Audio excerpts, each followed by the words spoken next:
এখন আমরা আমাদের খুব ইম্পর্ট্যান্ট একটা কোশ্চেন যেটা আমরা অনেক জায়গায় পেয়ে থাকি যে glucose six phosphate dehydrogenase enzyme, এই এনজাইমটার ডেফিসিয়েন্সির কারণে কেন হেমোলাইটিক অ্যানিমিয়া হয়, আমরা এটা সম্পর্কে জানবো। তো এটা জানার আগে আমাদেরকে জানতে হবে আমাদের যে আরবিসি আছে, আরবিসি কি ক্যারি করে? আরবিসি অক্সিজেন ক্যারি করে। এখন আরবিসিতে অক্সিজেন ক্যারি করতে গেলে কিছু কিছু অক্সিজেন মলিকিউল আছে, এরা আরবিসিতে অক্সিজেন থেকে সুপার অক্সাইডে কনভার্ট হয়ে যায়, সুপার অক্সাইডে কনভার্ট হয়। আর এই সুপার অক্সাইড পরবর্তীতে কি হবে? সুপার অক্সাইডটা পরবর্তীতে পার অক্সাইড বা H2O2 তে কনভার্ট হয়। এখন এই যে পার অক্সাইডটা আছে, এই পার অক্সাইডটা আমাদের সেলের জন্য অনেক ক্ষতিকর, এটা আমাদের আরবিসি কে ড্যামেজ করে দিতে পারে। সো এই যে পার অক্সাইড, এটাকে আমার কি করতে হবে? এটাকে আমার ডিটক্সিফিকেশন করতে হবে। আর এটাকে ডিটক্সিফিকেশন করার জন্য কে আসে? এটাকে ডিটক্সিফিকেশন করার জন্য আসে আমার গ্লুটাথিয়ন।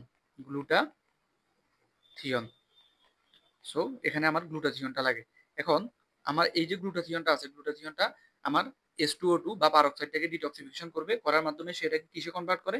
এটাকে কনভার্ট করে টু মলিকিউল অফ H2O অথবা টু মলিকিউল অফ ওয়াটারে কনভার্ট করে। এভাবে আমার যে পারঅক্সাইডটা আছে, পারঅক্সাইডটা এখানে ডিটক্সিফাইড হয়ে যায়। বাট এখন আমার এই যে গ্লুটাথিয়নটা আছে, এটা তো যে পারঅক্সাইড আছে এটাকে ডিটক্সিফিকেশন করতে গিয়ে ইউজ হয়ে গেল। তাহলে এই গ্লুটাথিয়নটাকে আমার আবার কি করতে হবে? আবার এটাকে রিজেনারেট করতে হবে। আর এই গ্লুটাথিয়নের রিজেনারেশনের জন্য, তাহলে গ্লুটাথিয়ন গ্লুটাথিয়ন রিজেনারেশনের জন্য আমাদের যেটা লাগে সেটা হলো NADPH। NADPH লাগবে। আর আমরা জানি আমাদের যে NADPH আছে, NADPH এর সোর্স কোথা থেকে? আমাদের NADPH এর সোর্স হলো HMP শান্ট পাথওয়ে।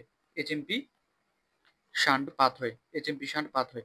এখন এই যে এইচএমপি শান্ট পাথওয়ে আছে, এইচএমপি শান্ট পাথওয়ের one of the most important যে এনজাইম যেটা এইচএমপি শান্ট পাথওয়ের ইনিশিয়েশন করে, সেটা হলো আমার glucose six phosphate dehydrogenase enzyme. তাহলে আমার যদি এখানে গ্লুকোজ সিক্স ফসফেট ডিহাইড্রোজিনেজ এনজাইমটা না থাকে, তাহলে আমার কি ঘটবে? আমার যে এইচএমপি শান্ট আছে, এইচএমপি শান্টটা ঠিকভাবে হবে না। আর এইচএমপি শান্ট না হলে আমরা NADPH পাবো না, এবং এর ফলে আমার গ্লুটাথিয়নটা রিজেনারেট হবে না।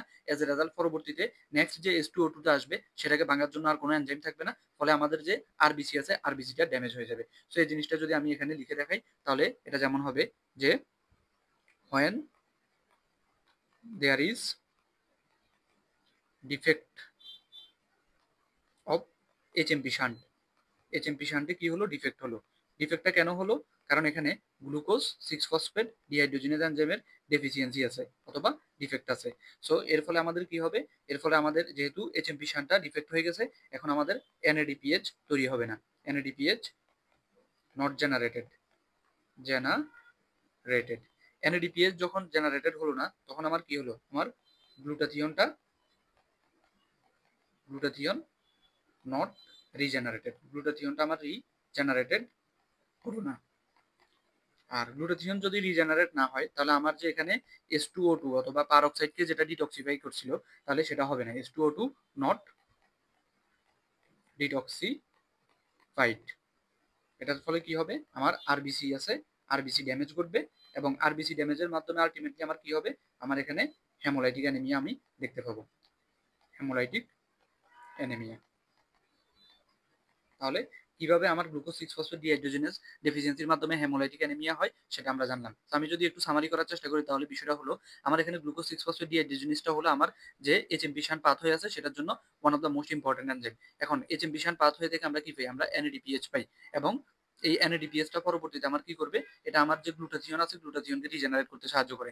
যখন এইচএমপি শান্ট পাথওয়ে থেকে NADPH আসবে না, আমার গ্লুটাথিয়নটা আমার রিজেনারেট হবে না। এজ এ রেজাল্ট আমার যে পার অক্সাইড বা H2O2 আছে, সেটা কি করবে? আমার আরবিসি সেলকে ড্যামেজ করে দিবে। এজন্য তখন আমরা কি দেখতে পাবো? আমরা হেমোলাইটিক অ্যানিমিয়া দেখতে পাবো। So thank you all. আসসালামু আলাইকুম।